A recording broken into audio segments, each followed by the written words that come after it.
প্রশ্ন দুটো যা বেশ কিছুদিন ধরেই ঘুরছে বাংলার রাজনৈতিক অলিন্দে, আরো ভালো করে বললে সিপিআইএম এর মাথায় ও মনে। প্রথম প্রশ্নটা হলো, প্রত্যাবর্তন কিভাবে সম্ভব বাংলায়? আর দ্বিতীয় প্রশ্নটা, তৃণমূলের লক্ষ্মীর ভাণ্ডারের মতো সুপারহিট প্রজেক্টের কাউন্টার কি আদেও করা সম্ভব? প্রথম প্রশ্নের উত্তর মেলাতে সিপিআইএম নেতৃত্বে রদবদল আনা শুরু করেছে।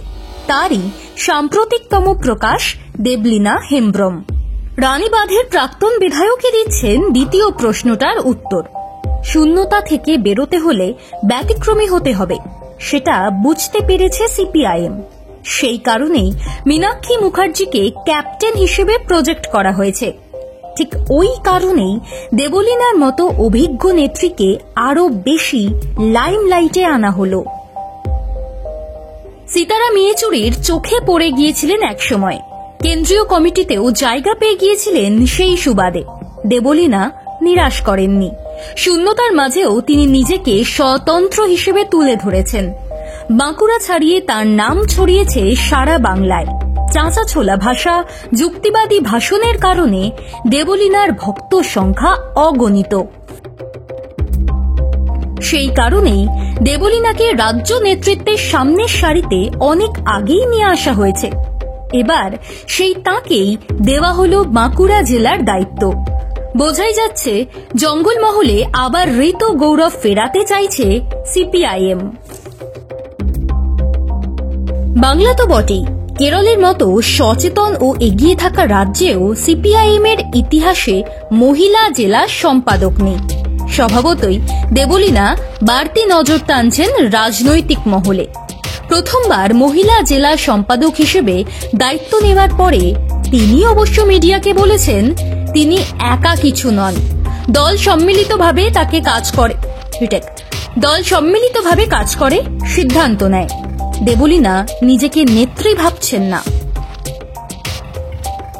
দলের একজন একনিষ্ঠ কর্মী। কমিউনিস্ট পার্টির একজন কর্মী হিসেবেই সাধারণ মানুষের সঙ্গে কাঁধ মিলিয়ে অধিকার আদায়ের লড়াই চালিয়ে যাবেন। মমতা বন্দ্যোপাধ্যায়ের সরকার লক্ষ্মীর ভাণ্ডারের মতো আর্থিক ও সামাজিক সুবিধামূলক প্রকল্প চালু করার পরে মহিলা মন শাসক দল তৃণমূল কংগ্রেসের ভোট বাক্সেই বাঁধা আছে, এমনই ধারণা রাজনৈতিক শিবিরে প্রতিষ্ঠিত। এই পরিস্থিতি ঘোরাতে দেবলীনা কি ভাবছেন? দেবলীনা বলছেন কিছু ভাবনা আছে তার, সেগুলো ধীরে ধীরে হবে। দল হিসেবেই মানুষের কাছে যেতে চান। মহিলাদের সুযোগ সুবিধা সিপিআইএম সরকারও দিত, এখন তৃণমূল সরকার দিচ্ছে, ভবিষ্যতেও সরকার দেবে। দেবলীনা স্পষ্ট জানিয়েছেন তিনি লক্ষ্মীর ভাণ্ডারের বিরোধী নন, কিন্তু সেখানেই থেমে থাকতে চান না। শিক্ষা, কাজ, স্বাস্থ্যের অধিকার, মহিলাদের নিরাপত্তা নিশ্চিত করাও জরুরি। সেখানেই লড়াই দেবলীনার। যতই জেলা, রাজ্য, কেন্দ্রীয় কমিটির মুখ হয়ে ইতিহাস তৈরি করুন, লড়াইটা যে কঠিন ভালো করেই জানেন দেবলীনা। সামনের বছর বিধানসভা ভোট, বাস্তবের মাটিতে দাঁড়িয়ে ক্ষমতায় ফেরার স্বপ্ন দেখতে চাইছে দল। আর তার জন্য দরকার মানুষের মনে নতুন করে জায়গা করে নেওয়া। সেই কাজটাই এখন থেকে করতে চাইছেন দেবলীনার মতো পোড় খাওয়া নেত্রী।